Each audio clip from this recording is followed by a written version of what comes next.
மகர ராசி உண்மைக்கும் உழைப்புக்கும் பெயர் போனவங்க. நினச்சதை சாதிக்கணும், அதுக்கு என்ன வழி, அதுவும் அது நேர்மையான வழியாக மட்டும்தான் இருக்கணும்னு நினைக்கக்கூடியவங்க. இவங்களை பொறுத்த வரைக்கும் சூதுவாது தெரியாது. அதே மாதிரி பொய் பேசுகிறவங்கள பார்த்தாலே செம கோவம் வரும். வெளிப்படையாக பேசிடுவாங்க, நீ இப்படி தான் அப்படிங்கிற மாதிரி. இதனால் நிறைய பேருக்கு வந்துட்டு இவங்களை பிடிக்காது. அதெல்லாம் இவங்க பெருசாக எடுத்துக்கவே மாட்டாங்க. உனக்கு பிடிச்சா என் கூட இரு, பிடிக்கலனா போயிட்டே இரு, நான் என் கேரக்டர் இதுதான் அப்படிங்கிற மாதிரி போய்கிட்டே இருப்பாங்க. அது சொந்தமோ பந்தமோ, கூட பிறந்தவங்களோ இல்லை பெற்றவங்களோ கட்டிக்கிட்டவங்களோ யாராக இருந்தாலும் சரிங்க, மனசில் பட்டதை பேசுகிறதுனால அவங்க என்ன நினைக்கிறாங்க அப்படின்னா, இவங்க எல்லாம் அடுத்தவங்களுடைய உணர்ச்சிக்கு மதிப்பே கொடுக்க மாட்டாங்கன்னு நினைப்பாங்க. ஆனால் அவங்க மதிப்பு கொடுக்கறதுனால தான் மனசில் பட்டதை பேசிடுறாங்க, யாருக்கும் தெரியாது. அதே மாதிரி தெளிவான சிந்தனைக்கு சொந்தக்காரங்க. ஒரு முடிவை தெளிவாக திட்டம் தீட்டி தான் அப்புறம் அதை செயல்படுத்தவே ஆரம்பிப்பாங்க. ஸோ இதனாலேயே நிறைய விஷயங்களை பர்ஃபெக்டாக செஞ்சு முடிச்சிருவாங்க. எங்கே இந்த மகரம் தோல்வி ஆகிறாங்க அப்படின்னா, இந்த வெளிப்பாட்டு தன்மையினால தான். இவங்க ஒரு திட்டம் போடுறாங்கன்னா, இன்னைக்கு இங்கே போயிட்டு இங்கே இதை வாங்கிட்டு வர போகிறேன், இதை தான் பண்ண போகிறேன்னு சொல்லிட்டாங்கன்னு வைங்களேன். சரி, இதை கூட விட்டுருங்க. இப்போ சொந்தமாக தொழில் செய்கிறீங்க, தொழிலோட சூட்சுமத்தை வெளிப்படையாக பேசிட்டா அந்த தொழிலை சிறக்குமா? இப்போ நான் ஒரு பொருளை வாங்கிட்டு சேல் பண்ண போகிறேன், இதுதான் எனக்கு ஒரு தொழிலாகவே இருக்குது. நான் ஒரு இடத்துல ஹோல்சேலாக வாங்கிட்டு அதில் ஒரு 2 ரூபாய் சேர்த்து தானே உங்களுக்கு நான் விற்க போகிறேன். ஆனால் நான் விற்கக்கூடிய என்னுடைய கஸ்டமர்கிட்டயே நான் இங்கேருந்து இதை வாங்குகிறேன் அப்படின்னா அந்த ஆட்கள் என்கிட்ட வாங்குவாங்களா? இல்லை டைரெக்டாக அந்த ஹோல்சேலர்கிட்ட தானே போய் வாங்குவாங்க. இப்போ புரியுதுங்களா மகர ராசிக்காரங்க எங்கே தப்பு பண்ணிகிட்ருக்கீங்கன்ட்டு? வெளிப்படையாக இருக்கலாங்க, ஆனால் இந்த அளவுக்கு இருக்கக்கூடாது. நம்ம வீட்டு விஷயத்தை வெளிப்படையாக சொன்னால் என்ன நடக்கும்? மற்றவங்க எல்லாம் நம்ம வீட்டில் உட்காந்து கும்மி அடிச்சிருவாங்க. அதுதான் இப்போ நீங்கள் பண்ணிகிட்ருக்கீங்க. உங்களுடைய செயல்பாடுகளை மற்றவங்களுக்கு அதிகப்படியாக தெரியப்படுத்திட்டு இருக்கீங்க. அது வேண்டாம். ஒரு மாற்றத்தை கொண்டு வந்துருங்க. தலைப்பை பார்த்துருப்பீங்க. இந்த மாதத்தில் தெய்வ சக்தியால் அதிசயம் ஒன்று மகர ராசியுடைய வாழ்க்கையில் நடக்க போகுதுங்க. குறிப்பா சொந்த பந்தங்கள் எல்லாம் உங்களை பத்தி பொருளி பேச போறாங்க. என்னங்க சொல்றீங்க, என்னங்க பேச போறாங்க அப்படின்னு உணர்ச்சி வசப்படாதீங்க. அவங்க பேசுறது என்னன்னா, உங்ககிட்ட 10 ரூபாய் இல்லைனா கூட கோடி ரூபாய் வச்சிருக்கான்னு பேசுவாங்க இல்லையா? அந்த மாதிரி இல்லாத ஒரு விஷயத்த உங்களை உயர்வா பேசி இருப்பாங்க இல்லையா? அதாவது இல்லைன்னு சொல்ல முடியாத அளவுக்கு உங்ககிட்ட இருக்குன்னு சொன்ன விஷயம் இப்போ உங்ககிட்ட நிச்சயமா இருக்க போகுதுங்க. அவன் கோடி ரூபாய் சொன்னா உங்ககிட்ட ஒரு 2 கோடி ரூபாய் இருக்கிறதுக்கு கூட வாய்ப்புகள் இருக்கு. அந்த அளவுக்கு அதிர்ஷ்டமான மாதமா இந்த மாதம் வந்திருக்கு. அது என்ன ஏது அப்படிங்கிறது இப்ப தெளிவா பார்க்கலாங்க. முதல் விஷயங்க, மகர ராசிக்காரங்களுக்கு இந்த மாதத்துல எல்லா விதமான காரியங்களையும் வெற்றி உண்டாகும். பணவரவு மகிழ்ச்சியை கொடுக்கும். சிலருக்கு புதுசா வண்டி வாகனம் வாங்கக்கூடிய யோகம் இருக்கு. சிலருக்கு எதிர்பாராத அதிர்ஷ்ட வாய்ப்புகள் ஏற்படக்கூடும். தெய்வ பக்தியும் ஆன்மீகத்துல நாட்டமும் அதிகமா இருக்கு. குறிப்பா வெளி மாநிலங்களில் உள்ள புண்ணிய தலங்களுக்கு குடும்பத்தோட போயிட்டு வர்றதுக்கு வாய்ப்புகள் இருக்கு. பெண்கள் மூலம் பொருள் சேர்க்கை உண்டாகும். உறவுக்காரர்களால் அடிக்கடி பிரச்சனைகள் ஏற்படுறதுக்கு வாய்ப்பு இருக்கிறதுனால அளவா பேசுங்க. பழக்க வழக்கத்துல ரொம்ப தெளிவா இருந்துக்கோங்க. நான் முன்னாடியே சொன்னேன் இல்லையா, அந்த வெளிப்பாட்டு தன்மை அப்படிங்கிறது உறவுக்காரவங்க தான் உங்களை அழகாக பயன்படுத்திக்கிறாங்க. அளவாக இருந்துக்கோங்க எல்லா விஷயத்துலையும். அதே மாதிரி குடும்ப வாழ்க்கையை பொறுத்த வரைக்கும் கணவன் மனைவி கிட்ட இருந்து வந்த வேறுபாடுகள் மறைந்து அந்யோன்யம் அதிகமாக போகுதுங்க. தாய் வழி உறவுக்காரர்களுடைய வருகையினால் உங்களுக்கு இருந்த சங்கடங்கள் பாதிப்புகள் எல்லாமே மறையுதுங்க. குறிப்பாக மாதத்துடைய பிற்பகுதியில் உங்களுடைய உடன்பிறப்புகளால் நீங்கள் எதிர்பார்க்கக்கூடிய உதவிகள் கிடைக்கும். நண்பர்களால் வாழ்க்கையில் நல்ல திருப்பங்கள் ஏற்படும். மேலும் அக்கம் பக்கத்தில் இருக்கிறவங்களையும் உங்களுக்கு மறைமுகமாக தொல்லை ஏற்படுவதற்கு வாய்ப்பு இருக்கிறது. இதனால் எல்லாருக்கிட்டையுமே எச்சரிக்கையாக இருந்துக்கோங்க.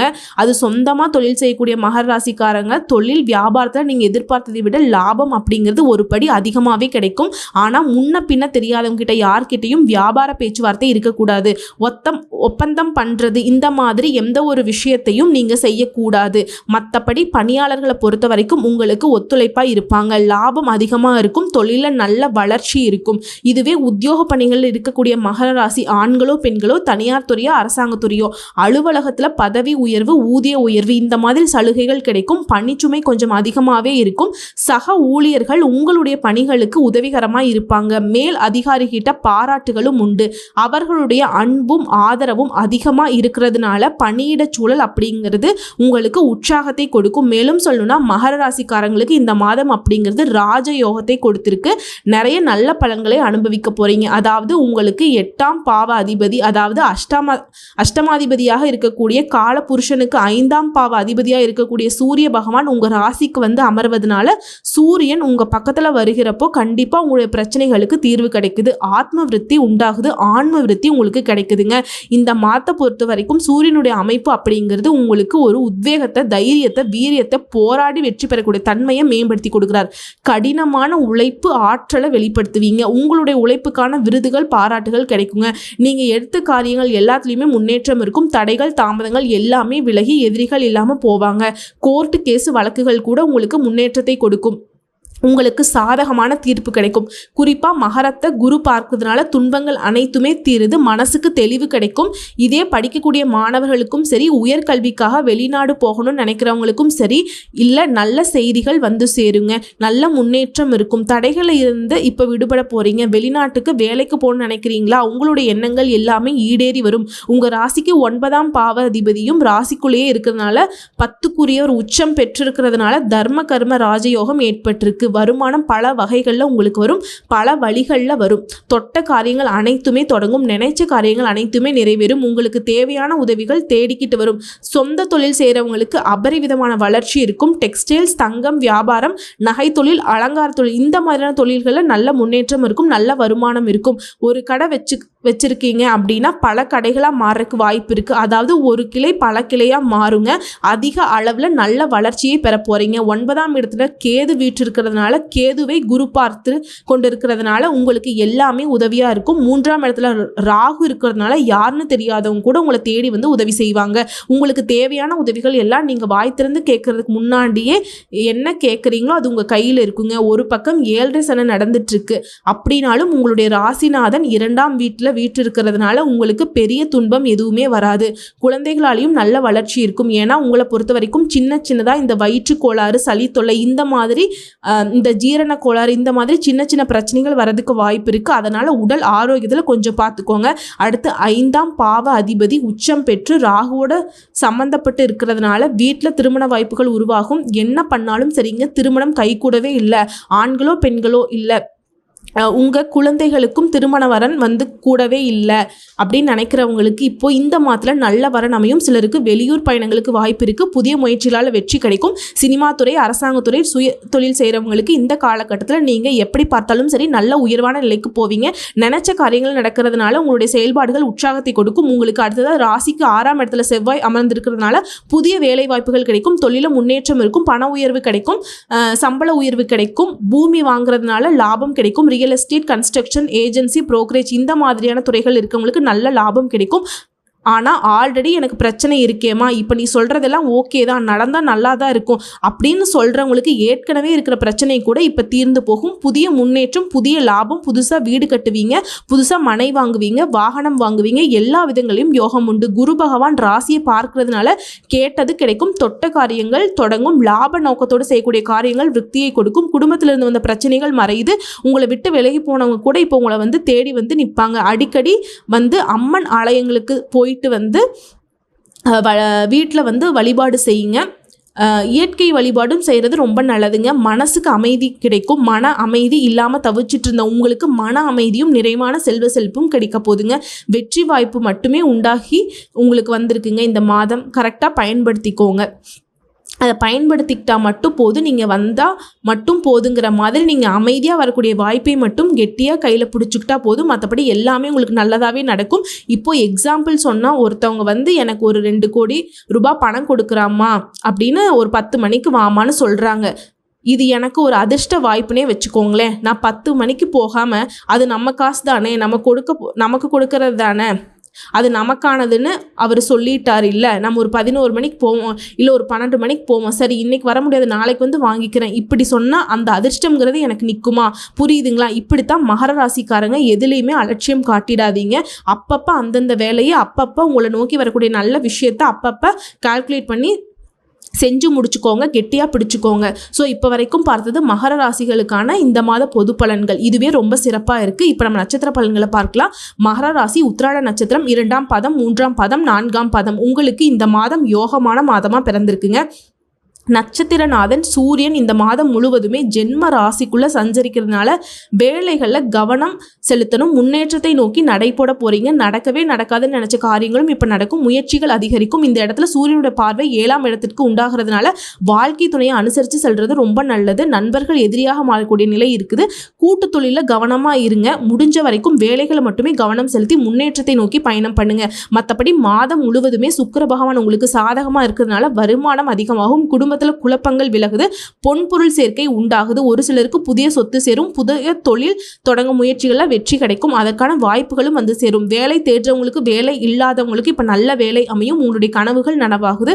பதவியில் இருக்கவங்களுக்கு எதிர்பார்த்த இடத்திற்கு இடமாற்றம் கிடைக்கும். நல்ல உயர்வு கிடைக்கும். முடிஞ்ச வரைக்கும் உடல் ஆரோக்கியத்தில் மட்டும் கொஞ்சம் கவனம் செலுத்துங்க. அடுத்து மாணவர்களை பொறுத்த வரைக்கும் மாசத்துடைய பிற்பகுதியில் படிப்பில் அக்கறை அதிகமாகும். விவசாயிகளை பொறுத்த வரைக்கும் விளைச்சல் லாபம் கிடைக்கும். உழைப்பாளர்களை பொறுத்த வரைக்கும் அந்த கூலி வேலை செஞ்சாலும் சரிங்க, வேலைப்பளு கொஞ்சம் கூடும். ஆனால் அதற்கேற்ற வருமானமும் கிடைக்கும். உங்களை பொறுத்த வரைக்கும் பரிகாரம்னு பார்த்துக்கிட்டோம்னா அனுதினமும் கருமாரி அம்மனை வழிபாடு செய்ய கஷ்டங்கள் போகும். கவலை இல்லாத நிறைவான வாழ்க்கை கிடைக்கும். செல்வ செழிப்பு மேலோங்கும். குறிப்பாக அதிர்ஷ்ட வாய்ப்புகள்னு சொன்னேன் இல்லையா, அது உங்களுக்கு நிலைச்சு நிற்குங்க. அடுத்து திருவோண நட்சத்திரம். தெளிவான சிந்தனைக்கு சொந்தக்காரங்க. உங்களுக்கு இந்த மாதம் முன்னேற்றத்தை தரக்கூடிய மாதமாக இருக்குது. ராகு உங்களுடைய வேலைகளை எல்லாத்தையுமே வெற்றியாக மாற்றி கொடுக்குறார். எடுக்கக்கூடிய முயற்சிகள் லாபத்தை கொடுக்குறார். வியாபாரத்தில் இருந்த தடைகள் விலகுது. வெளிநாட்டு முயற்சிகள் வெற்றியாக மாறுது. கலைஞர்களை பொறுத்த வரைக்கும் புதிய ஒப்பந்தங்கள் உங்களை தேடி வருது. எதிர்பார்த்த வரவு வரும். புதன் பகவான் உங்களுக்கு சாதகமாக சஞ்சாரம் பண்ணுறதுனால வரவு அதிகமாகும். புதுசாக சொத்து வாங்குவீங்க, வீடு வாங்குவீங்க. உங்களுடைய கனவுகள் எல்லாமே நனவாகுது. வங்கியில் நீங்கள் கேட்ட பணம் கைக்கு வரும். அரசு வழி முயற்சிகள் சாதகமாக முடியும். எதிர்பார்த்த அனுமதி கிடைக்கும். ஜென்ம ராசிக்குள்ளேயே சூரியன் சஞ்சரிக்கிறதுனால முடிஞ்ச வரைக்கும் வேலையில் நிதானத்தை கடைபிடிங்க. அதாவது அஷ்டமஸ்தானத்திற்கு சனி பகவானுடைய பார்வை இருக்கிறதுனால உடல் ஆரோக்கியத்திலும் பழக்க வழக்கத்திலும் எச்சரிக்கையாக இருப்பது நல்லது. அதே மாதிரி ஃப்ரெண்ட்ஸ் கிட்டையும் சரி, உங்களுடைய வாழ்க்கை துணைக்கிட்டையும் சரி அனுசரித்து நடந்துக்கோங்க. அது நமக்கு நல்லது, அவங்களுக்கும் நல்லது. அதே மாதிரி மகர ராசிக்காரங்க ஒரு விஷயத்தில் மட்டும் ரொம்ப வீக்கு, வாய்க்கு வந்ததை பேசிடுவீங்க. இதனால் பேச்சுக்களை நிதானம் இருக்கணும். ஓகேங்களா? அதே மாதிரி குடும்பத்தில் இருக்கக்கூடிய விருப்பங்களை தெரிஞ்சுக்கிட்டு அதுக்கு தகுந்த மாதிரி செயல்படுவீங்க. புதிய நண்பர்கள் விஷயத்தில் ரொம்ப கவனமாக இருக்கணும். ஒரு சிலருக்கு வந்து நண்பர்களால் கூட பிரச்சனைகள் வர்றதுக்கு வாய்ப்பு இருக்குது. மற்றபடி பெரிய மனுஷங்களுடைய தொடர்பு கிடைக்கும். அவர்களால் உங்களுக்கு ஆதாயம் கிடைக்கும். அனைத்து விதங்களையும் உங்களுக்கு உயர்வு இருக்குது. நினைச்ச வேலையை நினைச்ச மாதிரி நடத்தி முடிச்சிருவீங்க. உங்களுடைய முயற்சிகள் எல்லாமே எளிமையாக வெற்றி அடையும். அடுத்து மாணவர்களை பொறுத்த வரைக்கும் படிப்பில் அக்கறை கூடும். இந்த அக்கறை வந்து உங்களுக்கு பொது தேர்வுல அதிக மதிப்பெண்களை பெறுவதற்கு உதவுங்க. உங்களை பொறுத்த வரைக்கும் பரிகாரம்னு பார்த்துக்கிட்டோம்னா திங்களூரில் குடிகொண்டுள்ள சந்திர பகவானை வணங்க நினைச்சது நடக்கும். நிலையான செல்வ செழிப்பு மேலோங்கும். அடுத்து அவிட்ட நட்சத்திரம் 1ஆம் பாதம் 2ஆம் பாதம். வேகமாக செயல்பட்டு நினைச்சதை சாதிக்கக்கூடிய உங்களுக்கு இந்த மாதம் யோகமான மாதமாக பிறந்திருக்கு. நட்சத்திரநாதன் வக்ரம் அடைந்திருக்கக்கூடிய நிலையில் ராகு முன்னேற்றமான பலன்களை கொடுக்கிறார். எடுக்கக்கூடிய முயற்சிகள் எல்லாமே வெற்றியாக மாற்றி கொடுக்கிறார். நினைச்ச காரியங்கள் நடக்கும். செய்து வரக்கூடிய தொழிலில் உங்களுக்கு ஏற்படுகின்ற தலைகள் விலகுது. வியாபாரம் லாபத்தை ஏற்படுத்தும். எதிர்பார்த்த ஒப்பந்தங்கள் கிடைக்கும். அரசியல்வாதிகளை பொறுத்த வரைக்கும் உங்களுடைய நிலையில நல்ல உயர்வு இருக்கும். தொண்டர்களுடைய பலம் அதிகமாகுது. தலைமையை அனுசரித்து செல்வதனால நடக்கிறது எல்லாமே உங்களுக்கு நல்லதாகவே நடக்கும். அடுத்து உழைப்பாளர்களை பொறுத்த வரைக்கும் உங்களுடைய பணிகளில் கவனமாக இருப்பது சிறப்பான விஷயம். இது வேலைக்கு போகிறவங்க தனியார் துறையோ அரசாங்கத்துறையோ அலுவலக பணிகளில் உங்கள் கூட வேலை பார்க்குறவங்கள அனுசரித்து நடந்துக்கோங்க. அது ரொம்ப அவசியம். அதே மாதிரி மாதம் முழுவதுமே சுக்கிர பகவான் சாதகமாக சஞ்சாரம் பண்ணுறதுனால பொன்பொருள் சேர்க்கைக்கு வாய்ப்பு இருக்குது. குடும்பத்தில் நிம்மதியான சூழ்நிலை உருவாகுது. கணவன் மனைவிக்கிடையே ஒற்றுமை அதிகமாகும். இதுவரைக்கும் உங்கள் வாழ்க்கையில் இருக்கக்கூடிய நெருக்கடி பிரச்சனை எல்லாமே விலக ஆரம்பிக்கும். ஒரு சிலர் வந்து புதுசாக வண்டி வாகனம் வாங்குவீங்க, வசதிகள் பெருக்குது. ஒரு சிலர் வந்து புதுசாக வீடு கட்டி குடியேறுவீங்க. உங்களுடைய காயங்களுக்கும் வழிகளுக்கும் நல்ல வழி பிறந்திருக்கு. உங்களுடைய வார்த்தைக்கு ஏற்ப இந்த மாதம் உங்களுக்கு அத்தனை விதமான நன்மைகளையும் அள்ளி கொடுத்துருக்கு. சிம்பிளாக சொன்னால் உங்கள் வாழ்க்கைக்குரிய வழிகள் தெரியுங்க. பாக்கியஸ்தானத்தில் ஞான மோட்சக்காரகன் சஞ்சாரம் பண்ணுறதுனால பெரிய மனிதனுடைய தொடர்பு கிடைக்கும். நடத்த முடியாத வேலை கூட நீங்கள் நடத்தி முடிச்சிடுவீங்க. தெய்வ அருளும் இந்த காலகட்டத்தில் உங்களுக்கு பரிபூர்ணமாக கிடைச்சிருக்கு. தடைப்பட்ட முயற்சிகள் வெற்றியை கொடுக்கும். மாணவர்களை பொறுத்த வரைக்கும் படிப்பில் கூடுதல் கவனம் செலுத்துவது நல்லதுங்க. விவசாயிகளை பொறுத்த வரைக்கும் விளைச்சலில் நல்ல லாபம் இருக்கும். உங்களை பொறுத்த வரைக்கும் பரிகாரம் பார்த்துக்கிட்டோம்னா சுக்குக்கு மிஞ்சின மருந்து இல்லை, அதே மாதிரி சுப்பிரமணியனுக்கு மிஞ்சின தெய்வம் இல்லை. ஸோ சுப்பிரமணியரை வழிபாடு செய்ய சுபிட்சம் உண்டாகும். செல்வ செழிப்பு மேலோங்கும். ஸோ இப்போ வரைக்கும் பார்த்த பொது பலன்களும் சரி, நட்சத்திர பலன்களும் சரி, பரிகாரங்களும் சரி, வழிபாடுகளும் சரி, மகர ராசிக்கு இந்த மாதம் அப்படிங்கிறது ரொம்ப சிறப்பான மாதமாக இருக்குது. யோகமான மாதம், அதிர்ஷ்டமான மாதம்னு என்ன வேணால் சொல்லலாம். பொண்ணோடையும் பொருளோடையும் வாழ போகிறீங்க. மனசுக்கு நிறைவான வாழ்க்கை கிடைச்சிருக்கு. வாழ்த்துக்கள்.